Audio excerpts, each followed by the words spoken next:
Good morning, students. Welcome to ABN online classes. Myself Sandeep Kumar, your computer teacher. Let's start today computer science class. Student, in last class we have performed some practicals of dictionaries and lists. Today we are going to perform these practicals. In last class we have completed our practicals from to the membership operator. Now we are going to perform the practicals from the next day. Dictionaries are mutable, adding a new item in dictionary, removing a item from the dictionary. Okay जी, last class में हम लोगों ने क्या किया था, dictionary में कुछ प्रैक्टिकल परफॉर्म किए थे, उसमें हम लोगों ने मेंबरशिप ऑपरेटर तक के प्रैक्टिकल से उनको परफॉर्म कर लिया था। आज हम लोग करेंगे उसके आगे के प्रैक्टिकल से वो कंप्लीट परफॉर्म करते हैं। ओके स्टूडेंट, तो इसके लिए सबसे पहले हमें क्या करना होगा, पेंडास लैंग्वेज को स्टार्ट करना है। तो उसको स्टार्ट करने के लिए आपको क्या करना होगा, पाइथन के फोल्डर में जाना है, वहाँ पे आपको एक फाइल मिलेगी पाइथन IDLE।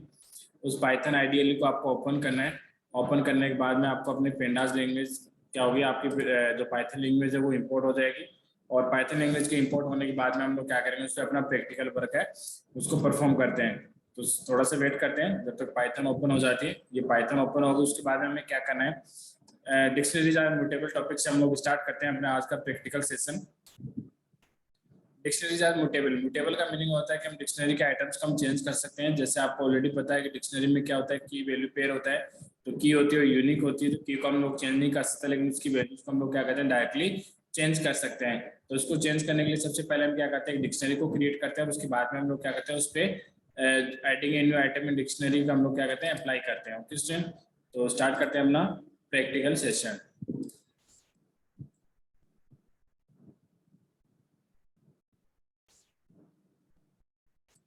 तो सबसे पहले हम लोग क्या करते हैं, यहाँ पे डिक्शनरी बनाते हैं। तो यहाँ से डिक्शनरी क्रिएट करता हूँ मैं, DICT1 इक्वल टू, पहले मैंने लिखा कि की वैल्यू पेयर को हम लोग क्या करेंगे, यहाँ से डिक्शनरी में क्रिएट करते हैं। तो इसके लिए मैं की वैल्यू पेयर है हमारे पास ऑलरेडी गिवन है, उसी को हम लोग कंसिडर करते हैं। तो की वैल्यू पेयर यहाँ से हम लोग ले लेते हैं। हमारे पास क्या होगा, DICT1 इक्वल टू की है, पहला हमारे पास में आइटम है जिसमें की है मोहन, वैल्यू 95 है। फिर सेकंड आइटम है हमारे पास में की है राम, उसकी वैल्यू 89। थर्ड आइटम है उसमें हमारे पास में की है सुहेल और उसकी वैल्यू है 92। और फोर्थ आइटम हमारे पास में है जिसमें की है संगीता एंड वैल्यू 85। ये क्या होगी, हमारी एक डिक्शनरी क्रिएट होगी। इस डिक्शनरी को हम लोग प्रिंट करवाना चाहे तो हम प्रिंट करवा सकते हैं by direct using print function. हम लिखते हैं print inside the bracket DICT1 को हम लोग क्या करते हैं, यहाँ से प्रिंट करवाते हैं। तो ये हमारी क्या होगी, डिक्शनरी 1 है वो प्रिंट होगी। अब डिक्शनरी 1 को प्रिंट होने के बाद हम लोग क्या करते हैं, इस पर एक न्यू आइटम को ऐड करते हैं। तो न्यू आइटम को ऐड कैसे करेंगे, इसके लिए हम लोग लिखेंगे DICT1 आइटम, पेयर का नाम मैंने लिखा अशोक, ये तो होगी उसकी की, और उसकी वैल्यू हमने डाल दी 45। तो ये न्यू आइटम पेयर हमने क्या कर दिया, DICT1 में ऐड कर दिया, यानी न्यू आइटम को। अब हमें देखना है कि न्यू आइटम है वो DICT1 में ऐड हुआ कि नहीं। तो उसके लिए हम लोग क्या करते हैं, डिक्शनरी 1 को फिर से प्रिंट करवाते हैं। तो इसके लिए हम स्टेटमेंट लिखते हैं print inside the bracket DICT1। हम इसको प्रिंट करवाते हैं। तो प्रिंट करवाने के बाद में क्या देखते हैं हम लोग कि हमारा जो न्यू आइटम अशोक 45 है वो हमारा क्या होगा, डिक्शनरी में ऐड हो गया। तो इसका हम ये होता है हमारा adding in new item in dictionary. तो डिक्शनरी में किसी आइटम को ऐड करने के लिए हम लोग क्या करेंगे, जो इसकी की होगी उसको हम लोग क्या करेंगे, inside this bracket put up करेंगे और इक्वल टू उसकी वैल्यू के द्वारा हम लोग क्या कर सकते हैं, एक न्यू आइटम को डिक्शनरी में ऐड कर सकते हैं। ओके जेंट, उसके बाद में मॉडिफाइंग एन एग्जिस्टिंग आइटम, कोई भी आइटम है उसकी वैल्यू को अगर आपको चेंज करना हो, इसका मतलब हम लोग क्या करें, डायरेक्टली की के थ्रू हम उसकी वैल्यू को क्या कर सकते हैं, चेंज कर सकते हैं। तो चेंज करने के लिए हम लोग क्या लिखेंगे, फॉर एग्जांपल हमारे DICT1 में आइटम है सुहेल 92, इसमें वैल्यू चेंज करना है, सुहेल की जो वैल्यू 92 उसको हमें रिप्लेस करना है किसी अनदर वैल्यू से। तो हम उसको कैसे करेंगे, तो इसको हम लिखेंगे DICT1 इनसाइड द ब्रैकेट हमारे पास में की है सुहेल, इसकी वैल्यू को चेंज कर रहा हूँ मैं 45.2013, हमने इसको चेंज कर दिया है। तो हम देखते हैं जो हमने चेंज किया आइटम की वैल्यूज में हुआ कि नहीं। तो उसके लिए हम लोग क्या करते हैं, फिर से DICT1 को प्रिंट करवाते हैं। तो इसके लिए स्टेटमेंट लिखा प्रिंट DICT1 डिक्शनरी को हम प्रिंट करवाते हैं। जब हम इसको प्रिंट करवाते हैं तो हमारे पास में एक नया आइटम ऐड हो गया सुहेल, उसकी वैल्यू हमारे पास में 45.0213। और हमें क्या करना था कि एग्जिस्टिंग आइटम की वैल्यू को हमें क्या करना है, चेंज करना है। ओके, इसको चेंज करवाते हैं। ओके, तो ये हो गया adding a new item and modifying a new item. उसके बाद में नेक्स्ट हमारे पास टॉपिक था ट्रेवर्सिंग ए डिक्शनरी। डिक्शनरी को ट्रेवल कैसे करते हैं, तो डिक्शनरी को ट्रेवर्सिंग करने के लिए हम लोग क्या करेंगे, फॉर लूप को यूज में लेते हैं। तो फॉर के लिए हम लोग लिखते हैं स्टेटमेंट फॉर की इन dict1 प्रिंट की। हम लोग क्या करते हैं, फॉर लूप लगा के पहले डिक्शनरी की कीज को प्रिंट करवाते हैं। इसके लिए स्टेटमेंट लिखा फॉर की इन डिक्शनरी। जब तक की होंगी डिक्शनरी में तब तक हम लोग क्या करें, की को उस वैल्यूज को हम लोग क्या करें, यहाँ से प्रिंट करवा सकते हैं। तो प्रिंट की dict1 की,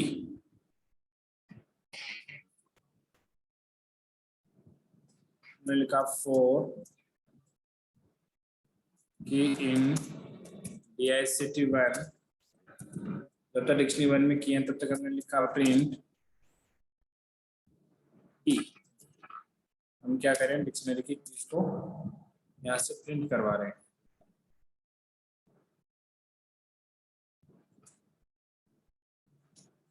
फॉर लूप में कुछ प्रॉब्लम है जिसकी वजह से इसमें अप्लाई नहीं हो रहा है। नेक्स्ट टॉपिक हम लोग उसको कवर करते हैं। नेक्स्ट टॉपिक था हमारे पास में डिक्शनरी में कुछ बिल्डिंग फंक्शन थे जिनको हम डिक्शनरी पे अप्लाई कर सकते हैं। पहला फंक्शन था एलियन फंक्शन।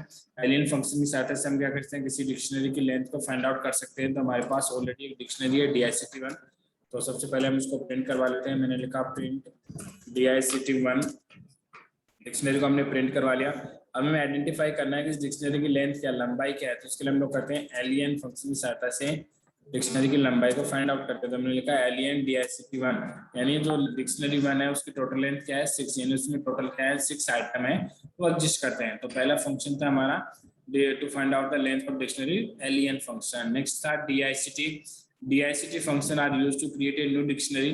न्यू डिक्शनरी को क्रिएट करने के लिए हम क्या करते हैं, dict1 फंक्शन को काम में लेते हैं।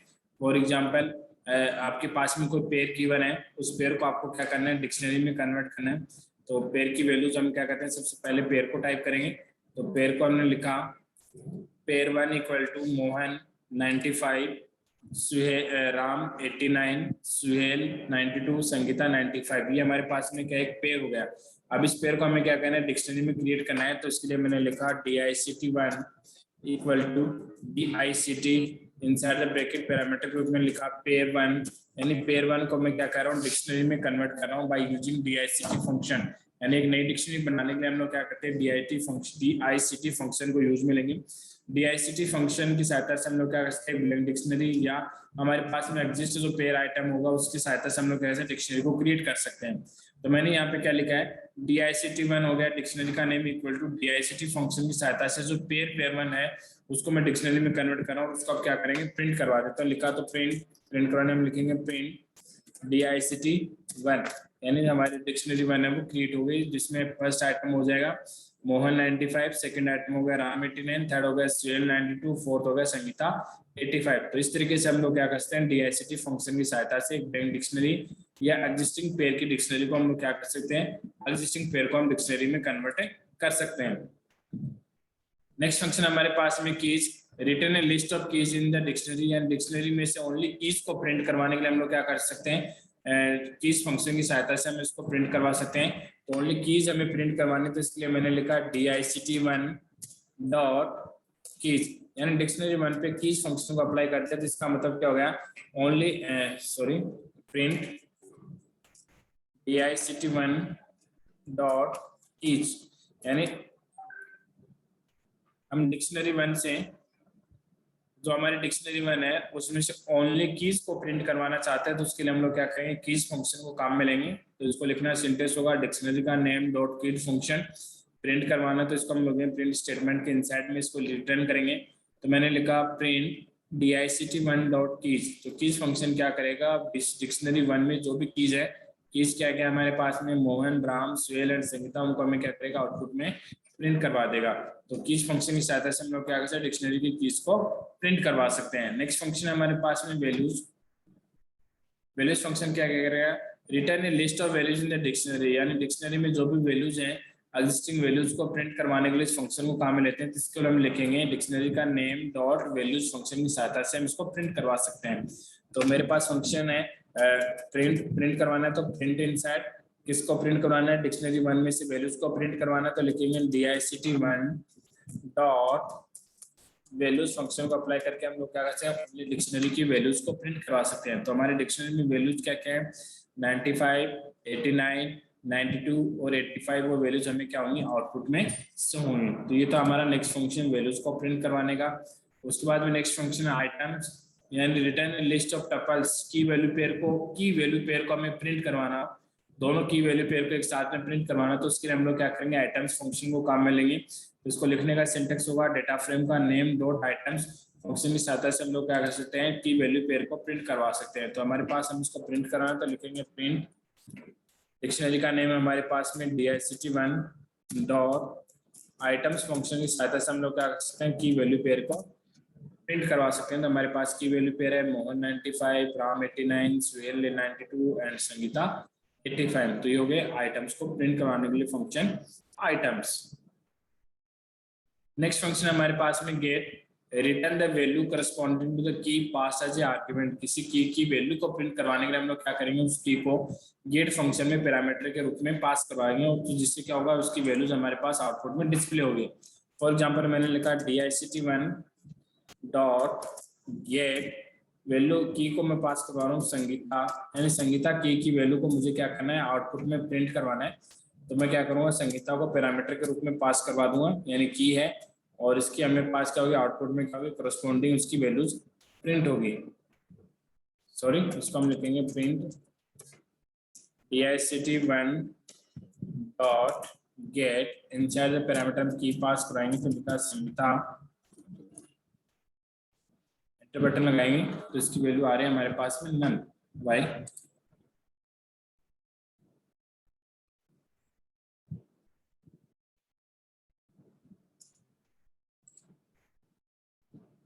dict1 डॉट गेट संगीता, यानी संगीता की वैल्यू होगी हमारे पास में 85। तो गेट फंक्शन की सहायता से हम क्या कर सकते हैं, की को पैरामीटर के रूप में पास करके उसकी करस्पॉन्डिंग वैल्यू को हम प्रिंट करवा सकते हैं।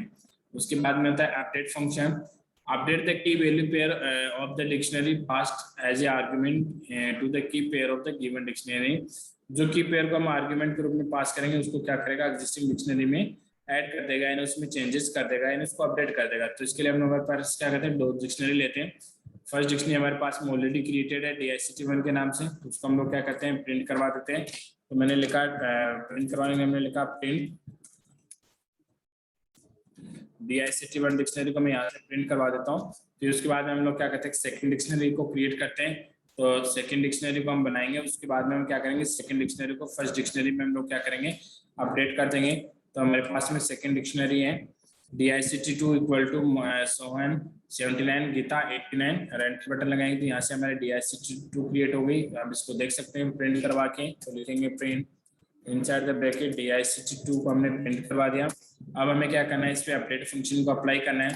तो अपडेट फंक्शन को अप्लाई करने के लिए हमने लिखा dict1 dot update inside the bracket dict2, हमने लिखा dict1 dot update inside the bracket dict2, यानी dict1 डिक्शनरी 1 में हम क्या करें, डिक्शनरी 2 को अपडेट करें। कोई एरर में से डिस्प्ले नहीं हुआ, इसका मतलब सक्सेसफुली अपडेशन का वर्क हो चुका है।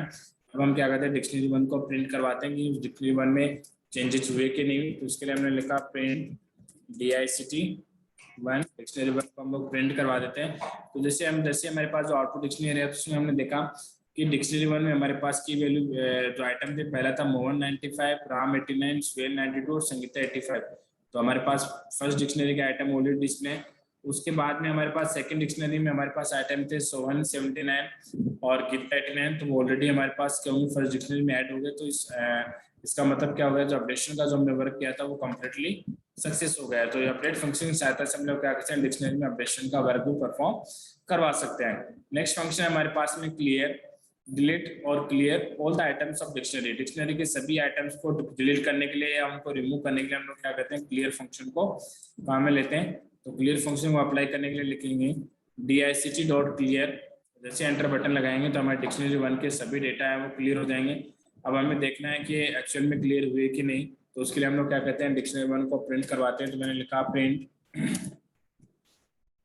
Inside the bracket dict1 dictionary 1 को जैसे प्रिंट करवाऊंगा तो मेरे पास ब्लैंक डिक्शनरी क्रिएट होगी। इसका मतलब होगा dict1 में जो भी डेटा आइटम थे वो सारे क्या हो गए, क्लियर फंक्शन की सहायता से रिमूव हो गए। और उसके बाद में लास्ट फंक्शन है डेल, डेल फंक्शन क्या कहता है, delete the items with the given की, यानी जो कि आप इसके आर्गुमेंट के रूप में पास करोगे उसकी वैल्यूज को क्या कर देगा, डिलीट कर देगा। तो उसके लिए सबसे पहले हम क्या करते हैं, डिक्शनरी को क्रिएट करते हैं। तो इसके लिए स्टेटमेंट मैंने लिखा dict1 इक्वल टू फर्स्ट की है मोहन, उसकी वैल्यू है 95। नेक्स्ट की है मेरे पास में राम, उसकी वैल्यू 89। नेक्स्ट की है सुहेल, उसकी वैल्यू है 92। नेक्स्ट है संगीता, उसकी वैल्यू 85। ये मेरे पास एक डिक्शनरी क्रिएट होगी, इसको मैं प्रिंट करवा सकता हूँ। तो मैंने लिखा प्रिंट dict1, डिक्शनरी को मैंने प्रिंट करवा दिया। अब इस डिक्शनरी को प्रिंट करवाने के बाद में क्या करते हैं, इस पर हम क्या करते हैं, डेल फंक्शन को अप्लाई करते हैं। तो डेल फंक्शन को हम अप्लाई करने के लिए क्या करेंगे, की को आर्गुमेंट के रूप में पास करेंगे। जिस की वैल्यू को आपको डिलीट करना है उसका हम आर्गुमेंट के रूप में पास करवाएंगे। तो इसके लिए मैंने लिखा डेल dict राम, यानी मैं राम की वैल्यू को क्या कर रहा हूँ, डिलीट कर रहा हूँ। और जैसे एंटर बटन लगाऊंगा तो मेरे पास में कोई भी एरर मैसेज डिस्प्ले नहीं हुआ, इसका मतलब डिलीशन का वर्क है वो सक्सेसफुली परफॉर्म हो गया है। अब हमें देखना है कि आउटपुट डिक्शनरी हमारी कैसे शो होगी। तो उसके लिए स्टेटमेंट लिखेंगे print inside the bracket dict1, dictionary 1 को जैसे मैं प्रिंट करवाऊंगा तो उसके बाद में क्या होगा, जो हमारा राइटर था राम 89 वो क्या होगा, कम्प्लीटली रिमूव हो गया। तो ये हो गया manipulation of dictionary functions. Okay student, इसी के साथ हमारा चैप्टर नंबर 4 था, इसका हमारा प्रैक्टिकल वर्क है वो कम्प्लीटली परफॉर्म हो गया है। और इसके बाद में हम नेक्स्ट क्लास में हम लोग चैप्टर नंबर 5 को स्टडी करेंगे। जैसे आपको उम्मीद है कि हम लोग 1 तारीख से ऑनलाइन ऑफलाइन क्लासेस में आ रहे हैं, तो उसमें हम लोग क्या करेंगे, आगे की स्टडी को क्लास में किसी भी स्टूडेंट्स को कोई भी डाउट कोई भी प्रॉब्लम हो तो आप पूछ सकते हैं। ओके स्टूडेंट, तो ये हमारा चैप्टर नंबर 4 तक कंप्लीट हो गया। नेक्स्ट क्लास में हम लोग नेक्स्ट चैप्टर को स्टार्ट करेंगे। Okay, thank you, have a nice day.